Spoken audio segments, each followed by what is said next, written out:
It's actually going to be interesting. We're playing for top 8. Maybe. We'll see.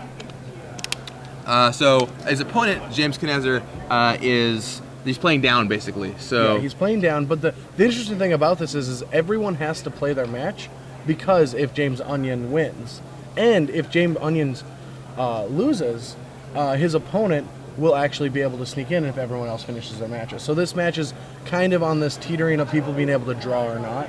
Right. And I'm looking at the top tables. It looks like almost everybody drew. Did a lot of people draw? I mean, I see the top tables right in front of us. Up till table 6, I think they all drew. I mean, no, or in feature matches, obviously, but I mean, some of them drew. I think everyone's a feature match except for the first 2 tables that are drawn. I think table 1 and 2 are going to take draws. Yeah. All of them are safe, and then there's 6 other people from tables 3 through 5.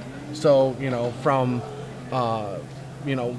from what is it, 5 through 10, all those players, they all are playing it out right now. I'm thinking in the future, if someone draws, then Onion's opponent can't make top 8, but they don't know that. That's the secret part about the last round.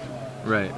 Well, we'll find out how things play out, see what the players know, see what they don't know, as we watch in the feature match. So we know that James Onion's playing blue-white. James Kneser, I'm not sure what he's playing. Yeah, we don't have the deck list yet. We'll be getting them. Typically, and right here they are. Typically falls towards the, we'll see. So what do you think he's playing? Typically, he's a local player. Typically falls towards the beatdown decks, but I don't know what he's playing for sure this time around. He is playing a really cool deck. I really like his deck. Check that out. I don't know the name. He's playing No Show. That's No Show? No Show. It's Natural Order Show and Tell. Okay. And so you have it's exactly like what it sounds. You gotta cast Natural Order and put Progenitus or Terastodon into play, or you can cast Show and Tell and put Emrakul, Progenitus, or Terastodon into play. Straight combo deck. It's combo, but it's kind of weird because it's green too. So you get Birds, Noble Hierarch, Brainstorm, Misstep, Force, Natural Order, Show and Tell, Ponder. So you'll be turn 2 Show and Telling a lot. Yeah, with 4 Birds, 4 Hierarch, it's easily to go turn 1 Guy, turn 2 Show, and then you can show them something, but they would likely not live to tell about it. Yeah, and then his opponent is playing a blue-white Stoneforge deck. There is no standstills, but there is 2 Batter Skulls and a Sword of Body in it. Right, and he's playing Ancestral Vision over the standstill, which is something we saw back in Providence. This looks very similar to the list that Owen Turtenwald used with the Sword of Body in mind. So I don't know. It'll be an interesting matchup. Yeah, I mean, I think if James Onions has the counter magic, it could really hurt James Kneser here. But I mean, James does have Force Will to back everything up, so we'll see how it plays out. I can see this one going either way. Yeah, I mean, they both have Jace the Mind Sculptor, and I mean, that'll be interesting. Like, Show and Tell, Emrakul is not as powerful against a deck with 4 Jace the Mind Sculptors, so here we go. On your right, James Kneser. James Kneser playing the No-Show deck here in Round 8 of the Star City Games Open Series. On your left, James Onions playing the blue-white Stoneforge deck, so kind of a combo-y deck versus a control deck. And being pretty styling today, too. Yeah, they both look like they're prepared for this one.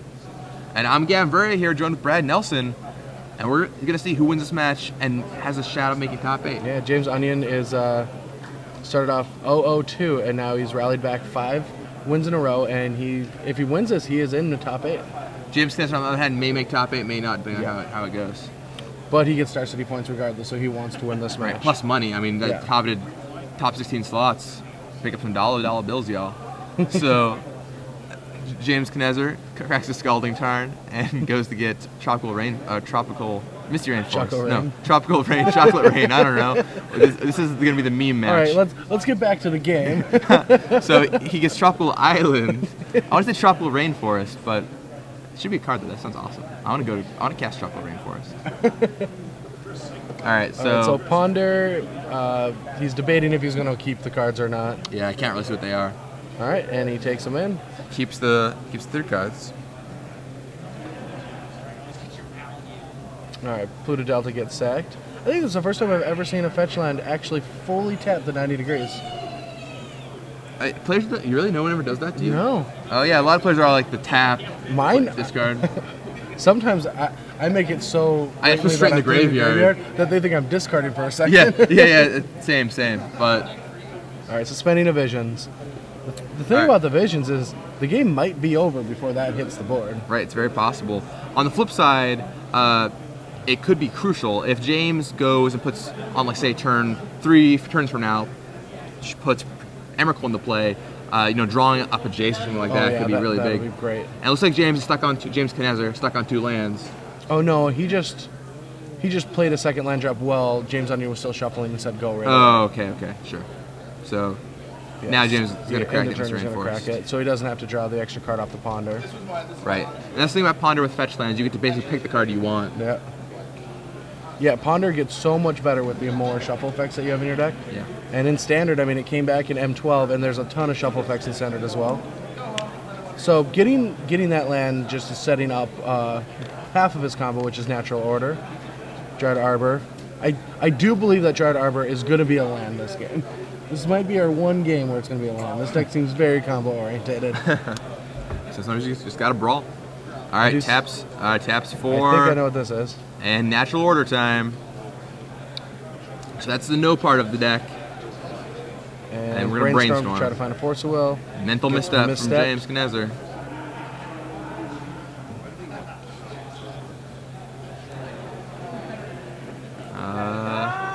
Resolves. And resolves. I do not think that Onions has any way to deal with this now. No, I mean, I don't think he can be a Progenitus. Yeah, he can't beat a Progenitus. He would have to race it. And that does not seem very likely. I mean, I guess if he had Mystic on the play, a Batterskull maybe could do something, but without a Mystic and Batterskull, yeah, there's no way.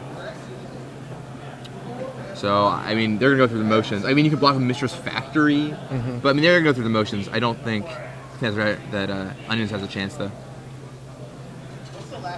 To win, let's see, James Onions would have to draw, would have to play, take 10 probably, and then go like Factory, take 10, play Mystic this turn, find Batterskull, then just have Factories over and over. Yeah.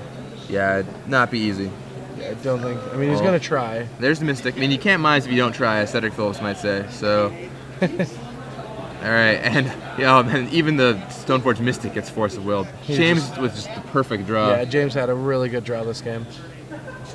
Turn 3 Natural Order. And with tons of counters back up. Yeah, don't mess up your Brainstorm, Force of Will. I mean, props for James to stay in the game, but I mean, he knows he has no out, and it's going to 8. And I mean, he has 2 draws already. He's clearly takes a deliberate player. He cannot afford to pick up another draw. I would just concede. Yeah. Like you do not want this game to be a draw. Yeah. And James Kneser has a much higher chance of there he goes. He picks up his card. Well, I mean, he was going to die. He just wanted to see his last card. Yeah. All right, so heading to game 2 already. Heading into game 2 already. James Kneser up 1-0. Let's see what James Onions has in the sideboard. I think a big one, the Wrath of God sitting there. The Singleton Wrath. that will be good. Pulling a lot of weight, but he's going to want that one. Other cards, maybe Path to Exile? I don't think Path to Exile will be that good. I mean, it's not that exciting. It doesn't target anything, and it's not like you get a response like path something to Natural Order. You don't want him drawing or getting a bunch of lands. It gives him Jace advantage. Yeah, I agree. I don't think Path is that good. It's a card I think some players might look at like, oh, you can path their birds, their Hierarch, but it just doesn't do enough against Natural Order play. I think Meddling Mage is the sweet card. The 3 of them. 2 Vendilion Clicks, Spell Pierces. Seems like James Onions is a lot better against combo after sideboard. Yeah, he has a ton of cards that'll be good in this matchup, and I'm pretty sure he'll be taking his Swords to Plowshare out. I guess it's not bad. Like, Swords doesn't seem bad. Crack, put a Dread Arbor to play just Swords. If that's just LD, it seems pretty good. But I definitely see 2 Spell Pierce, 2 Vendilion Clicks, and 3 Meddling Mage coming in. Yeah, exactly. Yeah, just to clarify, I was thinking protection from all colors. Not even Mistress Factory can block Progenitus because it's got a protection from everything. Progenitus protection from everything. Yeah. So there's actually no outs. Block it. Yeah. James House actually just had 0 outs that game. He should have just conceded right away. There's no reason to play it out. I mean, except like bluff Wrath, but it's actually bad to bluff Wrath because you're bringing it in after sideboarding. So. Yeah, so I think he's going to bring in Meddling Mage and Wrath, so that's 4 cards. Click, 7, 9, so that's 9 cards. I mean, most of the time, I do see a lot of people, you get in a feature match, you never had them before, you don't just concede, you know? That's just, people do that. Right. So he's bringing 9 cards. I think he's probably going to cut Swords of Plowshare. I think that's probably a likely cut. Yeah, I mean, all the other cards are really good. Yeah. The only reason I thought, like, maybe he'll take out the reason I want to keep it in is just because he can hit a Dread Arbor off a fetch. Right. It just seems important. So you probably cut 1 Batterskull too. Yeah, it doesn't seem like that important of a card. You're Yeah. going to just want to control your opponent. Like, you want to suspend an Ancestral Visions, have some counters, maybe get a Jason to play. Is it bad that I want to go down to just one Batter Skull and no sort of body in mind? No, of course you want the Body in Mind.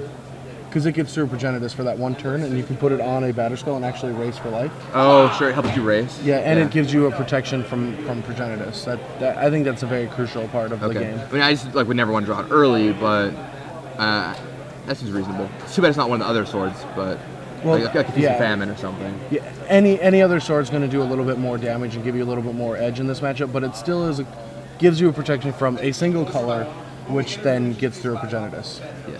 It's the one downside of Progenitus. It can't block a sword. Protection from everything, but still can't block some things. So then on James' side, B-Click. B-Click likely coming in. Is that the main card? Yeah. Do you think you bring Corrosion Grip? Probably not. You just dilute your combo, right? Yeah, no. I mean, I can definitely see V-Click coming in to protect your combo. And if you know, like, and be able to attack and protect your own Jaces. I mean, that came out really fast. I think if I had to guess how this matchup plays out, I'm pretty sure it comes down to if James can actually resolve a really quick combo, and then it becomes a Jace war. Yeah, and that doesn't happen. I mean, going long, Batter Skull might be able to trump a Progenitus. So as long as James Onions has like a little bit of counter magic to buy some time, I think he's got the definitive advantage going along. But if James has another turn 3, turn 4 combo, Emrakul does seem like the weakest part of the matchup. Like, he has 5 answers to it. He's got a Krakus and 4 Jaces, so... plus Wrath after sideboarding. Plus a Wrath, so that's 6 answers. Yeah, I definitely think Natural Order is the way he's going to want to take this match, and Onions is going to be able to, you know, I think he's going to Meddling Mage right into a natural Order. Yeah, Meddling Mage is going to be a key card to watch in this matchup. James Kneser does not have a good way to interact with Meddling Mage.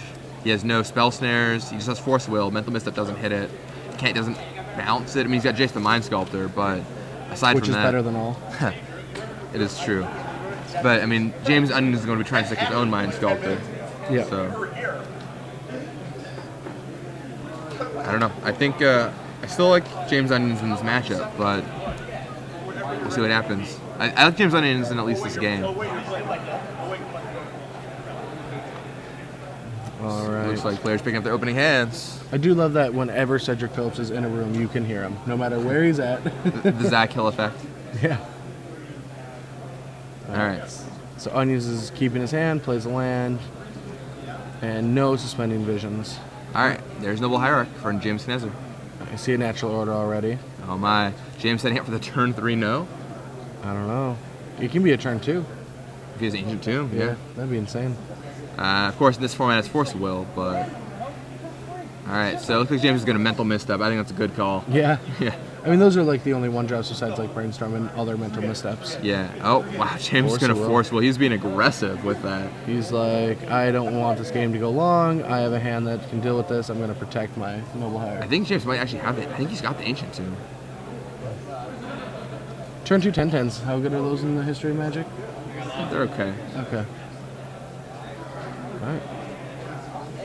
Stoneforge Mystic, I mean, probably? they're not turn 2 15-15s. That's true. Alright, so James cracks both of his fetch lands, and This could be a Meddling Mage. Meddling Mage would be a good card to have here. I mean, I think, considering James' play, James Kneser's play, sorry, putting down Meddling Mage here is going to be super crucial. Oh, yeah. Question is, what do you name? Oh, No. it's just Stoneforge Mystic. Just That's a Stoneforge sad. Mystic. It's the one time that my 2-drop doesn't want to be a Stoneforge Mystic.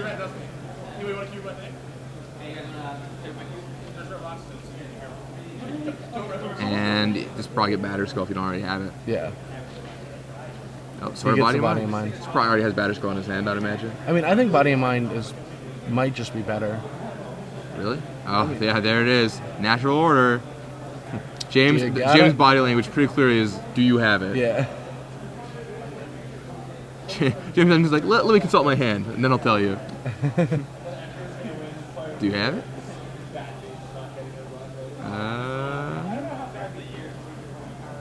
Uh-oh. I mean, he's put the 2 life down. He's going to take the 2 life down first. He is searching for a creature. Turn 2, Natural Order, Resolve. I think a James is going to win this match. I mean, but it's not an onion. The way James Onions gets out of this is he's going to put Batterskull in at the end of James Kneser's turn. And have to race, yeah. Or just have Wrath. Yeah, he might be able to get to Wrath. I guess then maybe you don't put Batterskull in, but I guess picking up 4 life could be relevant. If he has the Wrath, you can get around this. But there's only a singleton Wrath in James Onion's deck. I mean, he does have a Brainstorm to try to find it as well. That was powerful. Turn 2 Progenitus. Good. I want to play Natural Order. That's what I want to play right now. You kids and your 2-mana combo and your 2-card combos. Are you kidding? It's a 1-card combo. Yeah, it's a 1-card combo. It's kind of like how Scape Shift is an 8-card combo, right? Like, Natural Order is pretty sweet. Get a 10/10. What are you gonna do about it? And James Onions just passes. Gonna take a hit from Progenitus. And James Kneser isn't even gonna ponder to try and find a way to back up. Now it's Force Will or something. Try to set up. So he's Stifle, Brainstorm, Mental Misstep. And the way this is looking, we might be able to see another match here pretty shortly. All right, 10 damage to James Onion's face, crunching him down to only 6 life. What's it gonna be? Stifle the trigger from Stoneforge. All right, well, you got me on that one. Do we have the Wrath? So now he can't race. Do we have the Wrath? Well, even before he couldn't really race profitably. I mean, yeah, he puts a sword on it and attacks. Sure. For 6, and then that would be 8, 9. It'd be 6 and 9 damage. So. Brainstorm. Uh-oh. That means he doesn't have the Wrath. I think he might be cold. Yeah. Wow, perfectly timed Stifle for James Kneser there.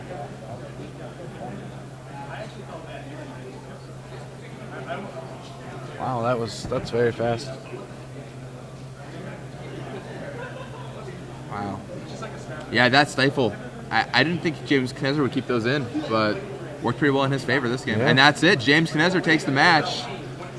James Onions went so deep in this tournament after starting 0-2 to just hit. Yeah, potentially in contention for top 8, maybe 9th place. We'll see. Onions?